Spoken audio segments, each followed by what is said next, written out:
It's all the game though, right? It's all part of the game, right? All in the game, yo. It's all in the game. It's all in the game. Yeah, all that shit is in the game, man. You know that.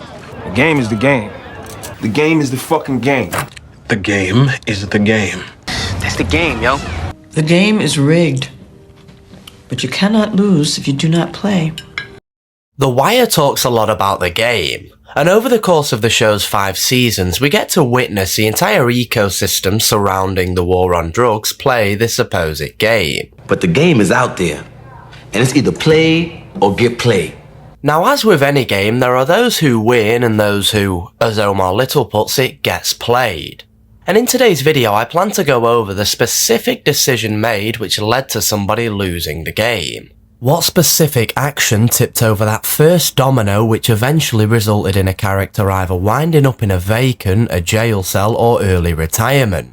For example, Bodie Broadus' first domino might have been tipped when he chose to not take Slim Charles' advice on how to deal with Marlo. But if you want my advice, I don't, man. I don't. After the Barksdale dynasty came to an abrupt end at the hands of the BPD, Omar Little found himself in a rather peculiar position. You see, Omar had just survived a war against the legendary Avon Barksdale, and because of such, Omar's name was ringing out so loudly that he couldn't even walk the streets in his mourning robe, without all the corner boys running in fear. It's safe to say that Omar Little's ego at this point might have been quite inflated. It ain't what you taking, it's who you taking it from, you feel me?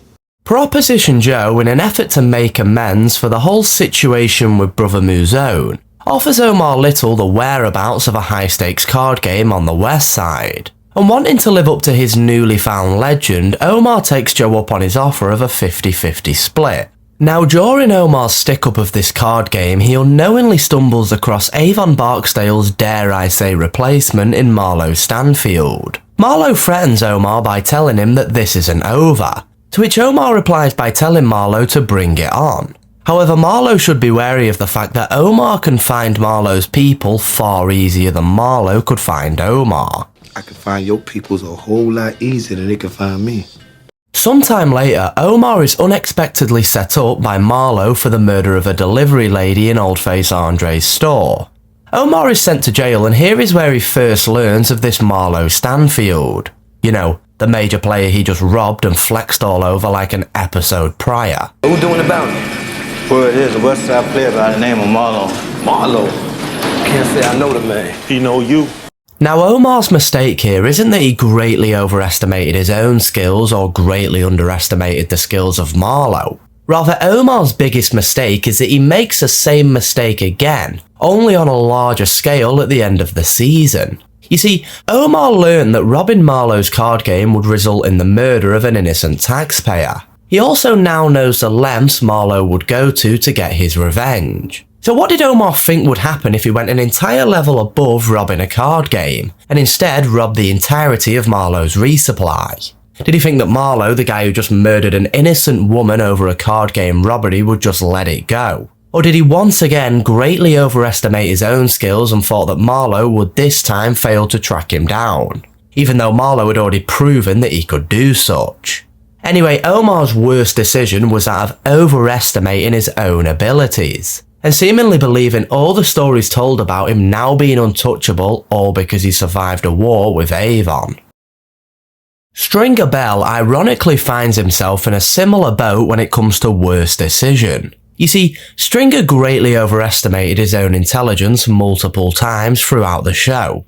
There was the whole situation with Stringer thinking he was a step ahead of Clay Davis when in fact he was 3 steps behind. There was practically every interaction he shared with Proposition Joe where Joe played Stringer like a puppet. And of course there was the whole situation with Brother Mouzone, where Stringer thought he could just send Omar Little after Mouzone, and Omar wouldn't think to validate his enemy's word before killing on his behest. I'm saying, ain't you want to know? Not particularly. Now, Stringer Bell's worst decision was undoubtedly that of believing himself to be a level above everybody. Stringer truly thought he was a businessman working alongside a bunch of ignorant mother effers from the street, when in actuality Stringer was just as D'Angelo puts it, pretending to be something he ain't. I mean, why would you assume that Omar, a man you've already lied to and has already called one of your past bluffs, wouldn't validate your story before killing Mouzone? And what did you think was going to happen if on the off chance this hit went south? Stringer visiting Mouzone after the shooting was also utterly brain dead. Like, why would you show concern for the well-being of a soldier you've never even met? Stringer couldn't care less when Stinkum was killed or when Weebay was shot. You acting concerned for hired muscle is only going to make Mouzone suspicious of you. And of course there was Stringer giving his whole act away over the use of a literal pronoun. I will take care of them myself. Them?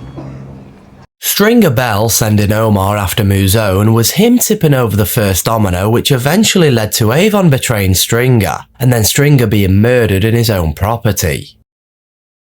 After the Barksdales butchered Brandon in Season 1, Wallace, the young boy who first laid eyes on Brandon, struggled to stomach his involvement in the murder once laying eyes on Brandon's mutilated corpse. Wallace eventually turned to drugs in an effort to cope with the horror. Soon after, he gets picked up by McNulty, who manipulates Wallace into snitching on Stringer Bell. Wallace is forced to stay with his grandma out in the country whilst he awaits his day on the stand. Now Wallace, as you would imagine any child would, gets bored of his life outside of the city rather fast, and after begging Poot for bus money, he makes a decision to come back to the pit.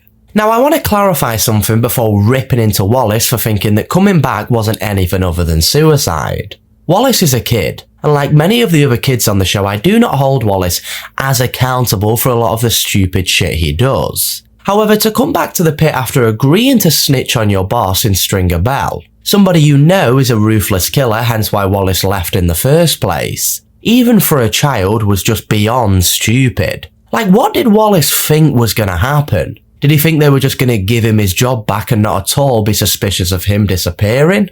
Now sure, you could argue that it was naivety that brought Wallace back, but wouldn't you think that after seeing the mutilated corpse of Brandon, some of that naivety might have faded? Wallace also proves throughout the show to be far more mature than the majority of 16-year-olds around today. I mean, Wallace was clearly smart enough to know when he was in danger at his mum's, but not when he's in danger with a bunch of ruthless torturing gangsters? Also, screw D'Angelo for not outright telling Wallace that Stringer wanted him gone. That was another stupid decision made on the show. This here game, it ain't gonna work for you no more, man. You leaving, you stirred up some shit. Once Thomas Caretti becomes mayor, he at first proves himself to actually be doing some good for the city of Baltimore. He's pushing for a new police commissioner, promising pay bumps, he's got the public works running all around the city towing abandoned cars and fixing broken swing sets. Mr. Mayor, I understand your concern, but you've got to understand, we have more than 9,100 hydrants. And one of them's leaking. Caretti is eventually hit with the $54 million deficit the city school system is running, and Caretti is seemingly left with two choices in the way of fixing the deficit. He can go and beg the Republican governor to bail out his school system, which would solve the issue. The downside, however, would be that of killing Caretti's chances of ever running for governor. And the second option is that of scaling back the budget, not giving the policemen and firemen the raises you promised them an episode earlier. Caretti would still be able to run for governor, however the city he swore to clean up would find itself in a bigger hole. Go back to Annapolis, eat his shit. If we lose local control of the schools, Nerisse and the teachers will rip you, but the rest of the city will see you did it for them kids. Kids don't vote. Now Caretti does at first attempt to go for what I believe to be the more principled option, which is that of begging the governor for the money, despite killing Caretti's chances of himself ever running for governor. The governor does agree to give Caretti the money, however he wants Caretti to beg for it at a press conference, have the mayor on his knees and completely embarrass him in front of the entire state. And this Caretti couldn't do. He couldn't withstand the humiliation for the betterment of the city he swore to clean up. And this was Caretti's worst decision, not putting his ego aside and sucking up to the governor. Like, he's already sacrificing his run by begging for the money. Why not just suffer the humiliation alongside it? The city you're in charge of running will thank you for it, so why not take the hit? This decision served to be the beginning of the end for Caretti's principles as well as Baltimore. After this, a crime spiked as every decision Caretti made, he now put revenge against the governor first and cleaning up the city second. As a quote I made up in my head a minute ago states, "If you can abandon your principles once, what's to stop you from abandoning them again?" Every decision Bunny Colvin makes throughout the show, he made in an effort to better the lives of the people in Baltimore. With Amsterdam, Bunny was trying to improve the lives of the people in his district, as well as make the lives of the police and, dare I say, the drug dealers easier and worthwhile. Sure, it wasn't perfect, but Bunny's intentions were commendable. With the program for the corner kids, Bunny was trying to help both the teachers, the regular kids, and the kids who needed special provision. Like with Amsterdam, sure it wasn't perfect. However, Bunny's intentions were once again commendable. These would be the children left behind, so to speak. Yeah, but as it is, I mean, we're leaving them all behind anyway. We just don't want to admit it. Now, Bunny's worst decision wasn't trying something new, or his experiments not working out quite like he hoped it would. Rather, Bunny's worst decision was consistently failing to realise the severity of the consequences behind his actions. Like, there's no way Bunny seriously believed that just because he was near the end of his 30 he could get away with legalising drugs in the USA. Oh well, Bunny's about to waltz into retirement, so let's not bother punishing him. Like what? No. Bunny also acting surprised when the punishment was far worse than what he expected it to be, was just also brain dead. Like, Bunny, you've been here for 30 years. How are you shocked at the fact that Burrell and Rawls are doing you as dirty as they can? That's against the goddamn contract. What part of Bendover didn't you understand? It's also the same with Bunny's little classroom experiment. Like, how could Bunny not see this getting rejected? Bunny himself even admitted that this shit never changes, so what did he expect? The government would finally pull their finger out and change the entire system on the say-so of the police commander who took it on himself to legalise drugs. Good intentions, but brain dead for thinking that any of these experiments wouldn't get you canned. When it comes to murder and the disappearing of bodies, Chris Partlo can best be described as a professional. He never took it personal, and he always did exactly what needed to be done to ensure the safety of himself and his organisation. That being to leave the bodies in vacant houses, cover them in quicklime so they'd never be smelt and never be found by the BPD. Using them shut-up row houses. Dump a body in there, no one could tell one smell from another.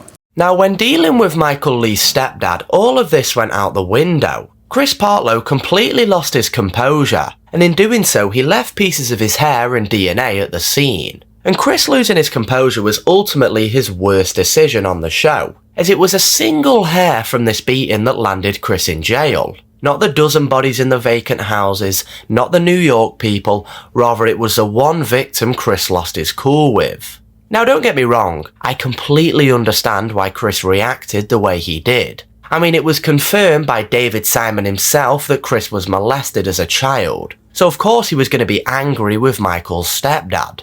But like, why didn't Chris make any attempt to conceal the body after the beating? He just spits on it and basically leaves it there for the BPD. I mean, sure, he was angry and probably wasn't thinking straight, but like, what did you think was going to happen just leaving that piece of shit out in the open?